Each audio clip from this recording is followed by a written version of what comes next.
নমস্কার। আজকে 2nd ফেব্রুয়ারি যা মাশরুম ছিল সবটা বিক্রি করে চলে এসেছি। খুব একটা বেশি ঘুরতে হয়নি।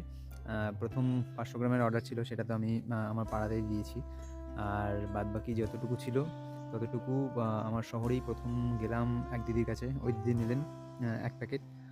আর বাদবাকি তারপরে যেইটুকু ছিল সেইটুকুই এক দিদি আছেন, যিনি আমার কাছ থেকে প্রায়ই কী বলবো যে মাশরুম নেন, এবং সেই দিদি যখনই নেন মোটামুটি ১ কেজি, ১.৫ কেজি, ২ কেজি, ৩ কেজিও আমার কাছ থেকে মাশরুম নিয়েছেন একদিনে। কিন্তু সেটা তিনি একা ব্যবহার করেন না। তার আরও বোন, দিদি রয়েছে। তো সেই দিদি তাদের জন্যও নেন। তো আজকে যেটুকুটা বাকি ছিল সেইটুকুটা ওই দিদি কিছুটা নিলেন। আর ওই দিদির এক দিদি সেই দিদি নিলেন, এবং ওই দুজন আরও কিছুটা নেবেন আমাকে বলেছেন।